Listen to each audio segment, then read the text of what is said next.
স্বাগত জানাচ্ছি খাতুনগঞ্জ থেকে মতিঝিলে, সাথে আছে আমি শামীম জাহেদি। বাংলাদেশের সরাসরি বিনিয়োগ আরও বাড়াচ্ছে সিঙ্গাপুর, চীন এবং মালয়েশিয়ার উদ্যোক্তারা। জ্বালানি এবং টেলিকম এবং উৎপাদনমুখী খাতে বিলিয়ন ডলারের প্রস্তাব নিয়ে এসেছে শনিবার সিঙ্গাপুরের বিজনেস ফেডারেশন। মালয়েশিয়ার ব্যবসায়ীদের একটি প্রতিনিধি দলও চলতি মাসে ঢাকা আসছে। আজ আমরা আলোচনা করব সরাসরি বিদেশি বিনিয়োগ নিয়ে। এনে কথা বলতে আমাদের সাথে স্টুডিওতে রয়েছেন বাংলাদেশ উন্নয়ন গবেষণা প্রতিষ্ঠান বা বিআইডিসির সিনিয়র রিসার্চ ফেলো মনজুর হোসেন এবং বাংলাদেশ বিনিয়োগ বোর্ডের নির্বাহী সদস্য নাভাস চন্দ্র মণ্ডল। জনাব মণ্ডল এবং জনাব হোসেন, আপনাদেরকে স্বাগত জানাচ্ছি অনুষ্ঠানে। কেমন আছেন আপনারা? ধন্যবাদ। নাভাস চন্দ্র মণ্ডল, আপনার কাছে আমি প্রথম প্রশ্ন করতে যাচ্ছি যে সাম্প্রতিক সময়ে আমরা বলছি গত শনিবারই সিঙ্গাপুরে একটি ব্যবসায়ী প্রতিনিধি দল এসছে এবং মালয়েশিয়ার একটি প্রতিনিধি দল সামনে আসছে। আমি যে প্রশ্ন আপনাকে জানতে চাচ্ছি যে বাংলাদেশ বিডার যখন যাত্রা শুরু করলো, এর আগে ছিল ইনভেস্টমেন্ট বিনিয়োগ বোর্ড এবং প্রাইভেটাইজেশন কমিশন এক হয়ে যখন হলো, এর ফলে কাজের আসলে ত্বরান্বিতটা কতটা কাজের হয়েছে এক্ষেত্রে আমি যদি বলি বিনিয়োগের ক্ষেত্রে? ধন্যবাদ। বিনিয়োগ একটা চলমান প্রক্রিয়া। আপনি জানেন যে 1 আগস্ট প্রথম বাংলাদেশ ইনভেস্টমেন্ট ডেভেলপমেন্ট অথরিটি আইনটি পাস হয় এবং এটা কার্যকর হয় 1 সেপ্টেম্বর থেকে, 1 সেপ্টেম্বর 2016 থেকে। এবং তখন বাংলাদেশ বিনিয়োগ উন্নয়ন কর্তৃপক্ষের যাত্রা, এবং এই যাত্রাকালে অনেকেই মনে করেছিল নতুন একটি প্রতিষ্ঠান হয়তো বিনিয়োগের ক্ষেত্রে প্রাথমিকভাবে একটি ধাক্কা আসতে পারে, এরকম একটা সম্ভাবনা নিয়ে অনেকে কথাবার্তা বলেছিল, কিন্তু আসলে তা নয়।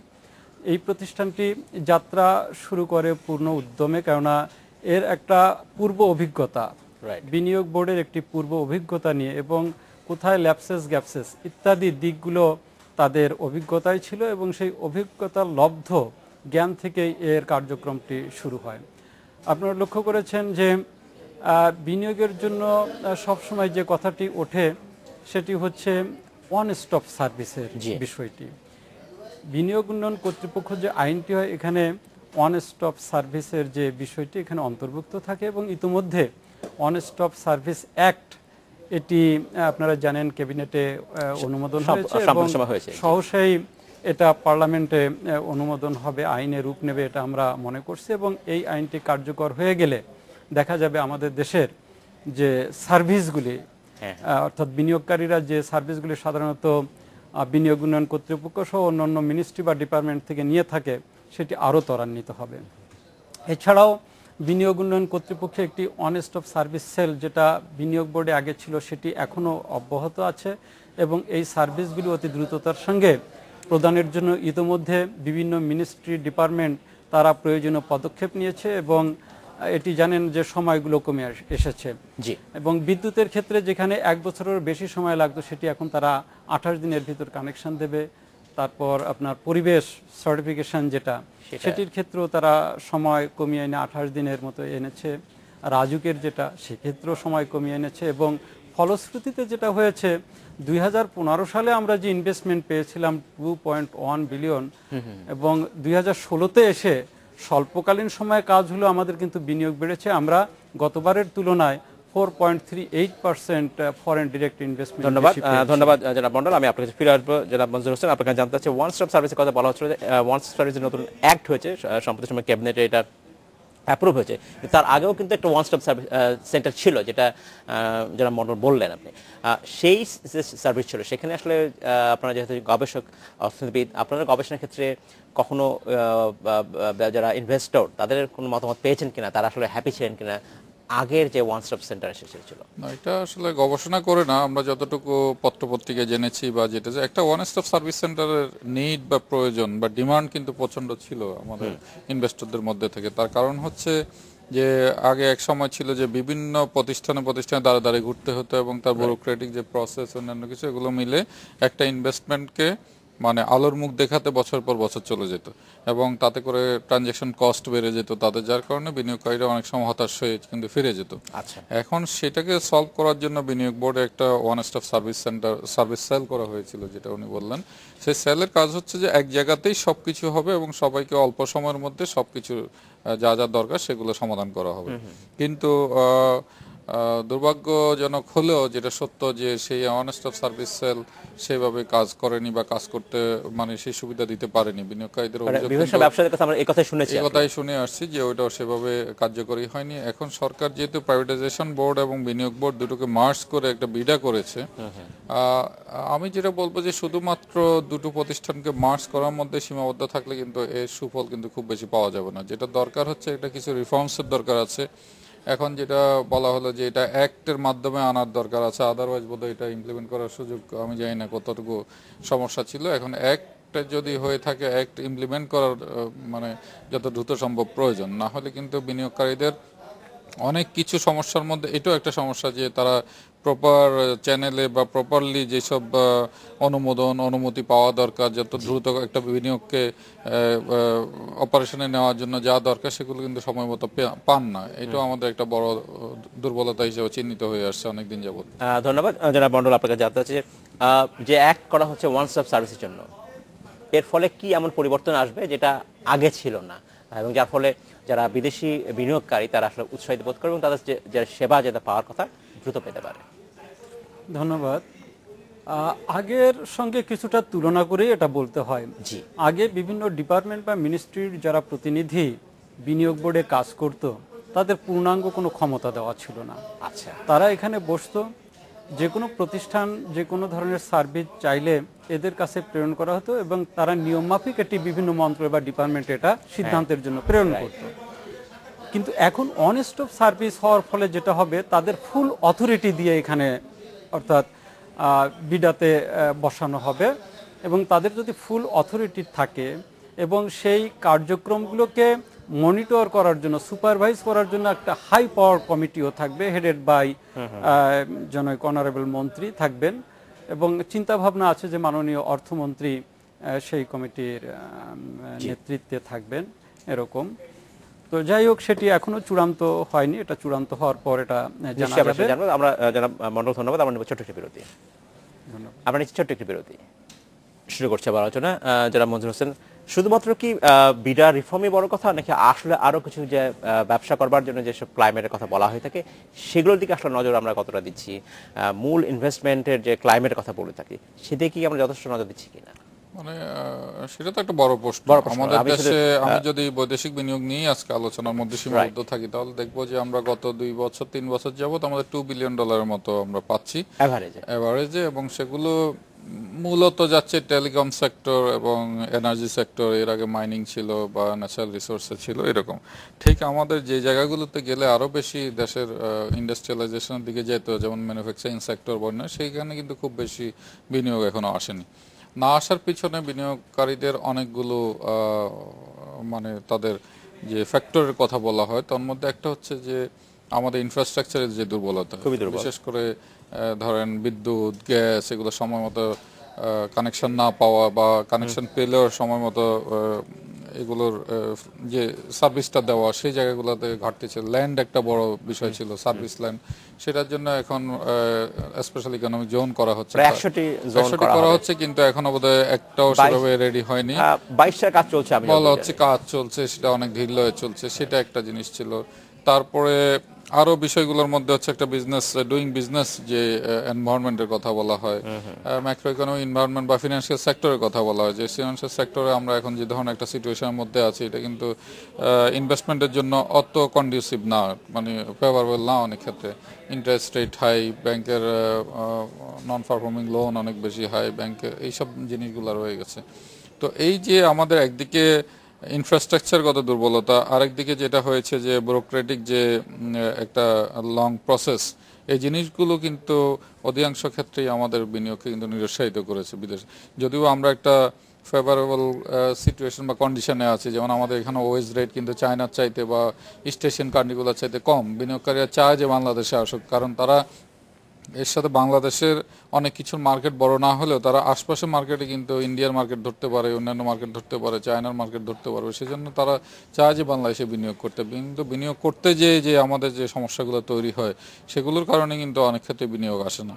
যেমন কোরিয়ান ইপিজেড একটা বড় উদাহরণ হয়ে আছে যে আমরা আসলে স্পেশাল ইকোনমিক জোন করেও কি সুবিধাটা পাবো কিনা।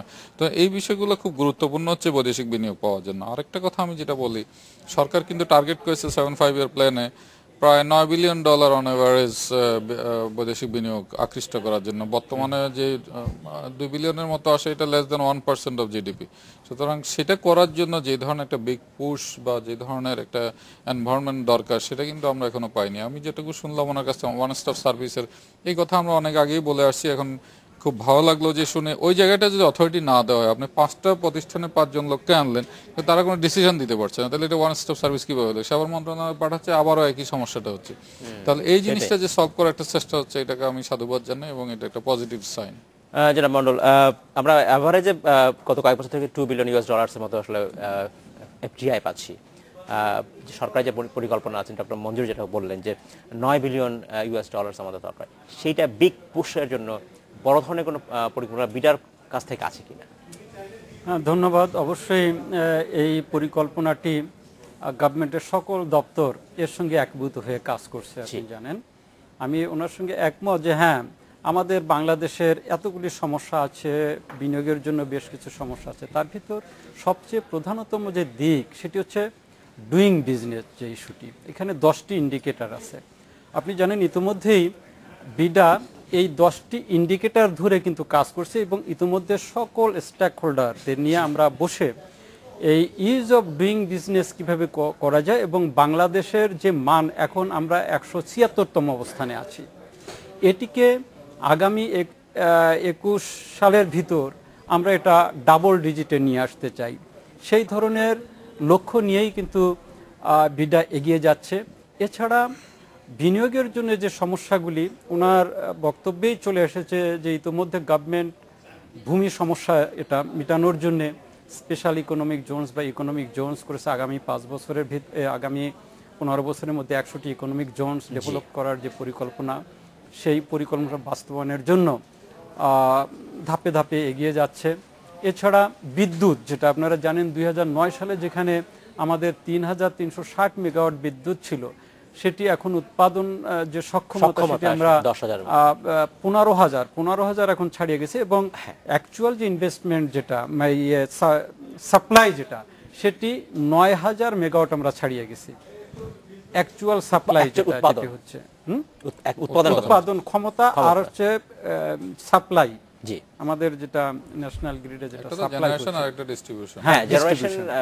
ডিস্ট্রিবিউশনটা 9,000 মেগাওয়াট আমরা কিন্তু ছাড়িয়ে গেছি। আর এছাড়া আদার্স যে সাইটে যেমন রোড এবং রোড ট্রান্সপোর্ট বা পোর্ট ফ্যাসিলিটিস যেটা, সেটাও কিন্তু গভর্নমেন্ট এটা সম্প্রসারিত করছে এবং এটির ব্যাপারে গভর্নমেন্টের অনেক মেগা প্রজেক্ট আছে যেগুলি নির্ধারিত সময়ের ভিতর বাস্তবায়ন হবে। যেমন ধরুন পদ্মা ব্রিজটা যদি নির্ধারিত সময়ের ভিতর হয়ে যায়, তাহলে দেখা যাবে যে দক্ষিণবঙ্গের সঙ্গে আমাদের যে যোগাযোগটি সেটি যদি বৃদ্ধি পায়, সেটি দেখা যাবে আমাদের ওই অঞ্চলে বিনিয়োগের যে সম্ভাবনা সেটি তৈরি হবে। এছাড়া ইকোনমিক করিডোর যেটা আমাদের ফার্স্ট বোর্ড মিটিং এটা সিদ্ধান্ত, নীতিগত সিদ্ধান্ত, এবং আজকেও বিডাতে একটা মিটিং হচ্ছে যে আমরা কিভাবে এটা সামনের দিকে এটি নিয়ে আসতে পারি। ধন্যবাদ। আমরা নেব একটা বিরতি পর আপনার সাথে আমরা আবার আলোচনা করব। আমরা নিচ্ছি একটি বিরতি, আমাদের সাথেই থাকবেন।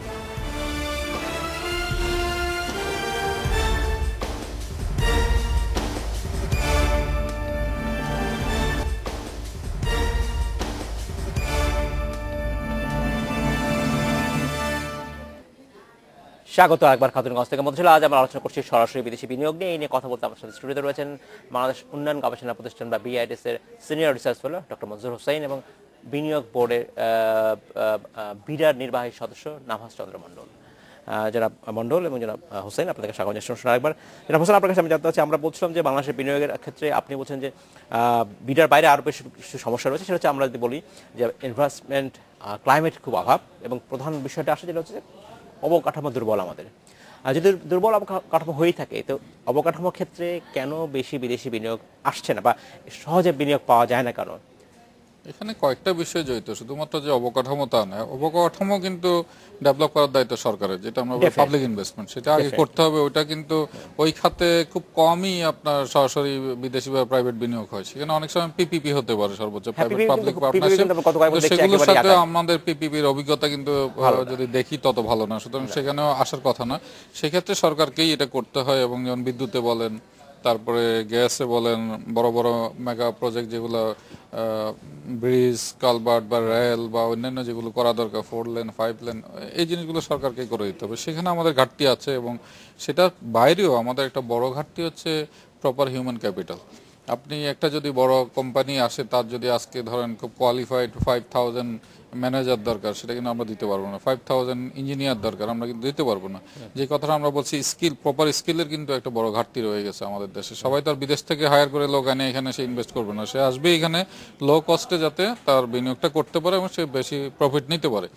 সেই জায়গাতে আমাদের শুধু আসলে এক সাইডে দেখলে হবে না। একদিকে আমাদের স্কিলের বিষয়টা আছে, একদিকে আছে আমাদের ইনফ্রাস্ট্রাকচার, একদিকে আছে আমাদের পলিসি। এই তিনটা বিষয়ে যদি আমরা প্রপারলি অ্যাড্রেস না করতে পারি, আর অ্যাবাভ অল যেটা রয়ে গেছে, আমাদের কিছুটা পলিটিক্যাল আনসার্টেনিটি সবসময় থাকে এই দেশে।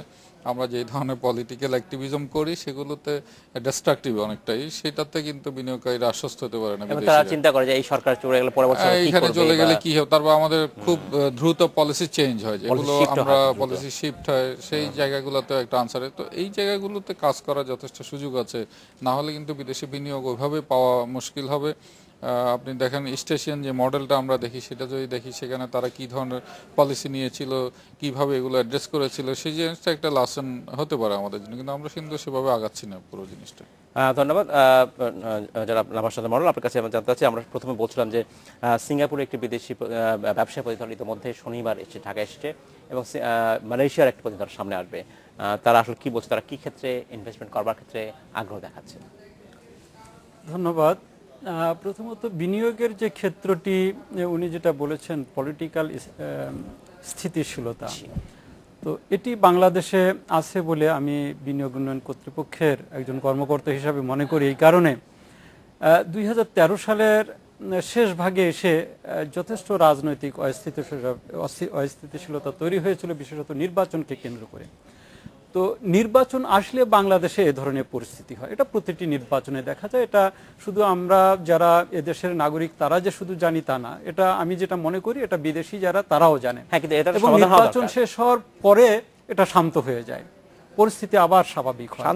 এই কারণে আমি কেন এটা বলছি, হ্যাঁ কেন এটা বলছি, যে ওই সময় অনেক কথাবার্তা পত্রপত্রিকা এসেছিল যে বাংলাদেশের অনেক বিনিয়োগকারী এই সময় দেশ ত্যাগ করবে, কিন্তু একজন বিনিয়োগকারীও বাংলাদেশ ত্যাগ করেনি, এটা আমাদের রেকর্ড বলে।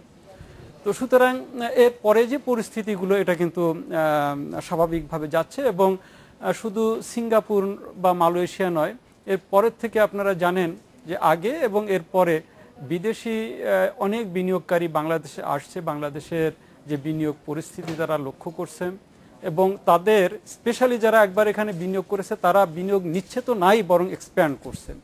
সিঙ্গাপুর থেকে যারা এসছে, সিঙ্গাপুর বিজনেস ফেডারেশনের যে চেয়ারম্যান, তার নেতৃত্বে 19 সদস্যের একটা দল ইতিমধ্যে বাংলাদেশে এসে পৌঁছেছে। তারা অনেকগুলো সেক্টর নিয়ে বাংলাদেশের ইনভেস্টমেন্ট পলিসি যেমন তারা দেখবে, তেমনি তাদের যে কাউন্টার পার্ট সেগুলো তারা খোঁজার এখানে চেষ্টা করবে এবং কিছু প্রথিতযশা ইনভেস্টর বা শিল্প প্রতিষ্ঠানের সঙ্গেও তারা যোগাযোগ করবে এবং তারা সেভাবে সিদ্ধান্ত গ্রহণ করবে।